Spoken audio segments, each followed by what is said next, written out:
was really good. Mr. Sears mentioned a couple of things that I was going to say, but I have a speech prepared. Dad was born in Lancaster during the Roaring '20s. He was just a young fellow when the stock market crashed and no one had any money. He was one of 6 children. He helped his parents, his father's plumbing business. On December 7th, 1941, Dad was a senior at Lancaster Catholic High School. It was also deer season in Pennsylvania, and it wasn't until the guys were coming home from camp and they stopped for pie at a small town called Amity Hall that they found out the Japanese had bombed Pearl Harbor. His dad often told us kids, they didn't have any radios in Grandpa's '29 Chevy. After graduation, Dad enlisted in the service. He wanted to be a pilot.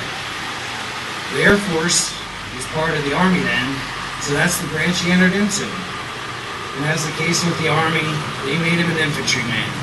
He was part of the 87th Infantry Division.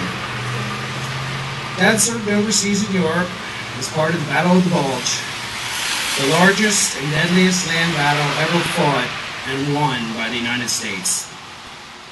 During that battle, Dad's troops were pinned down by what he called a fanatical SS trooper. Dad crawled underneath the tarp, crawled behind enemy lines, and pitched dark to locate this SS trooper. He called in the coordinates to his buddies, and they got that trooper. For that act of heroism, that earned him the Silver Star for gallantry in action, his most proudest moment as a soldier.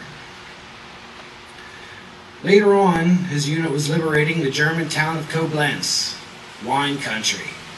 Dad's best friend in the service, Ken Hunt of St. Louis, radioed Dad and told him to dress up as a high-ranking officer and bring a Jeep. So Dad did that. When they got there, the mayor of Koblenz took the guys and Dad down to these catacombs and surrendered all the finest wine to the men. The men drank good that night. When the real commandant, as the Germans called him, arrived, he wanted the good wine, but it was too late. Dad tried to hide in the crowd, not to be identified as the impersonator. No one gave him up, and they moved on to their next mission. After the war, Dad returned to Lancaster to the family's plumbing business. He was then drafted for the Korean conflict. Although he remained stateside, he was promoted to his highest rank of captain during that time. After that war, he used the GI Bill and put himself through television school in New York.